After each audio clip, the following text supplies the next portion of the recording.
All All right, right, I found the rules. All right, Ms. Davenport. So, Ms. Hubble does not. Ms. Hubble, let me get you to stand and raise your right hand. Do you swear or affirm to tell the truth, whole truth, and nothing but the truth to help you? I do. Thank you. So, Ms. Hubble, you are not in agreement for Ms. Davenport to not represent you anymore. That's correct. You want her to continue to represent you. I do. I do want her to continue to represent me.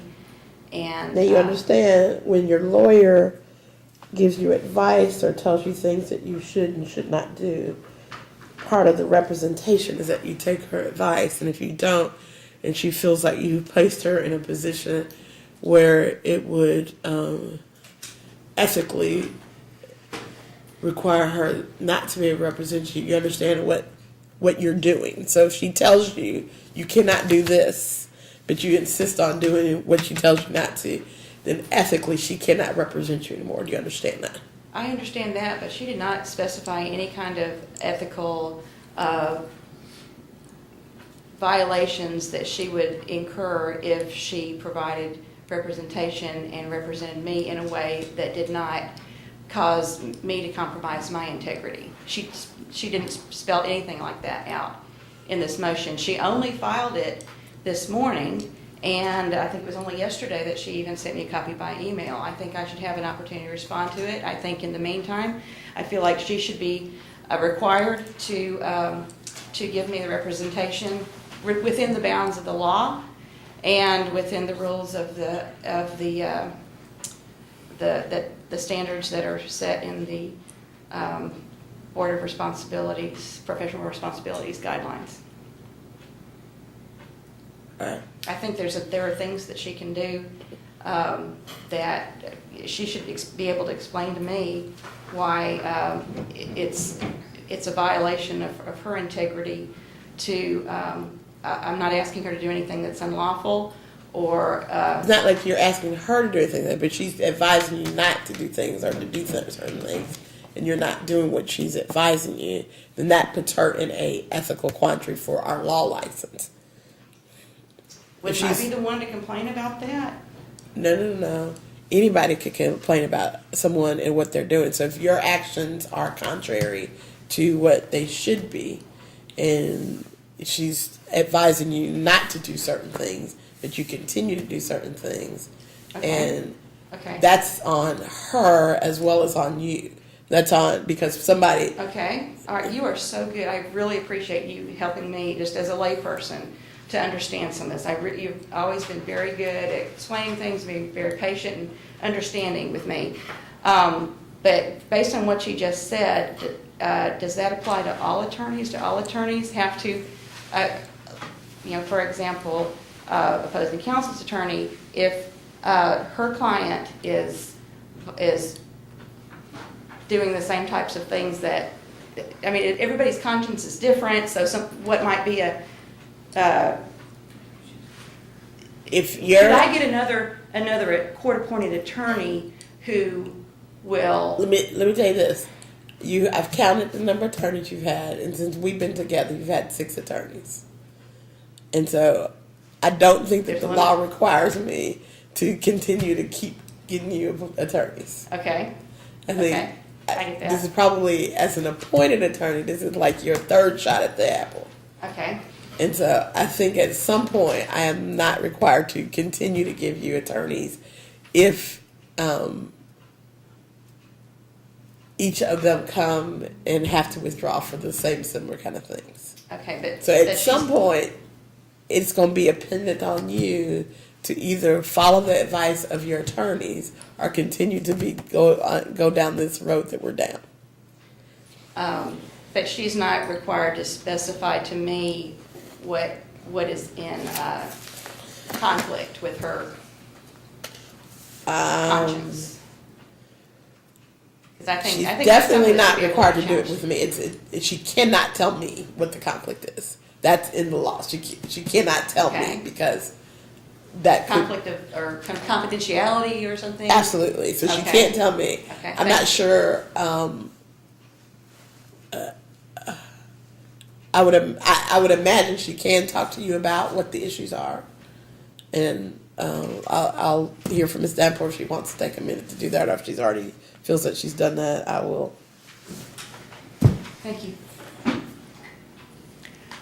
Your Honor, I feel like I've made an effort to do that, and Ms. Hubble may not agree or may not fully comprehend what I've said to her, but I have tried to communicate to her what I think about the case and what my recommendations are, the strategy, which is the domain of the attorney.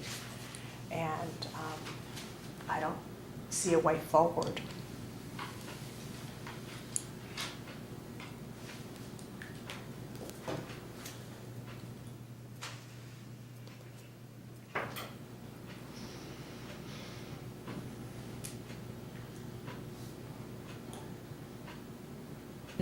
You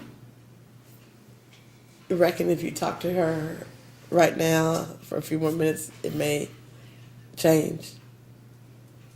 I don't think so, Your Honor. We've talked just recently this morning, just shortly before coming into the courtroom. I don't think so. And a continued representation, you believe, would result in violation of the rules of professional conduct? I believe so, Your Honor.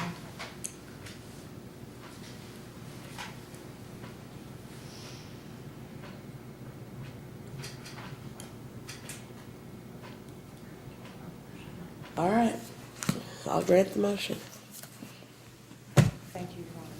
Can you set for trial? Yeah, we're going to go forward to trial. I heard there's some time that we aren't going to have anymore. I just wanted to verify what No, I ain't maybe cut I'm that. wrong. So we're all day on the 4th and the 6th? Mhm. Okay. Now, on the 6th, I do have to leave at 3:30, but other than that, I kept trying to give y'all up, but you wouldn't let me. Yep, all day on the 4th and all day on the 6th.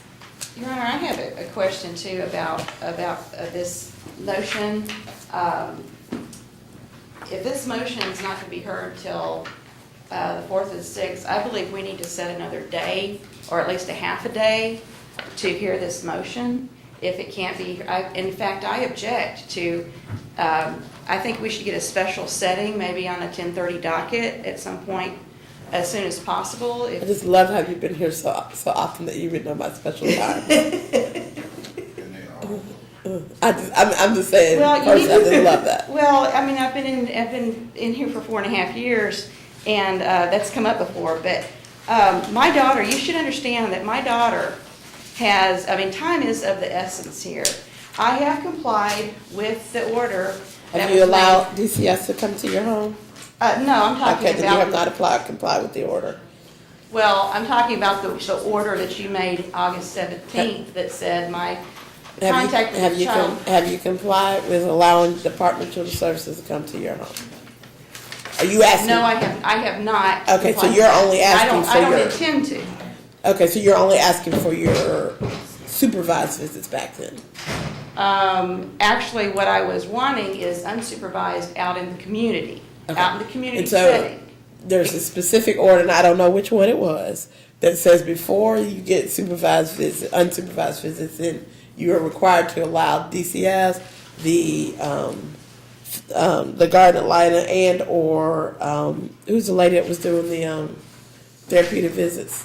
Somebody to go to your home. If none of those things have been done, Your order actually, and I did that order, that's the only reason okay. you ordered that she had to complete the psychological and the functional parenting assessment and comply with recommendations prior to reinstating any type, I used the wrong word in my order, but prior to reinstating any type of visits, but you made it clear that she wouldn't be allowed to visit at the home until the home visit was done. So she has kind of two different sets of things Gotcha. that would give her some sort of visitation in the interim. But like I said, I think that this is the full trial in its essence. Okay. All right, I'm gonna put it on the trial date, and we'll hear it on that day. And can we add another half day? Probably not. We'll have to see when we get there. Okay, and you do understand that my daughter has had no contact with me for 6 months, and also she has been cut off from all contact with my older daughter, Callie, for at least a month. And you understand that most of that is because of your actions in the court hearing. Do you understand Well, I that? disagree with that, and I think you'll hear that in May. You But I have also disagreed have a with that for problem. 4 years, and for 4 years, the one time that I extended your visits during that that one time that I said, you know what, I think Miss Hubble's getting it and that she's going to do right. The one time that I said, yes, I believe she's ready. When did that Was happen? the time that we had to come back not even a month later on a motion to suspend visit because of your behaviors. So I'm going to hear all of this on March the 4th. I appreciate you coming, and I appreciate everything we did. Okay, If well- you would make sure that you file your certificate of readiness, since you do not have an attorney at this time, file your certificate of readiness so that any witnesses and evidence that you plan to present will be disclosed to all parties. Ms. Mack, Ms. Carlton, and Ms. Mater, and then we will take it up when we come back. Yes, Ms. Mack. I just want to get some clarification.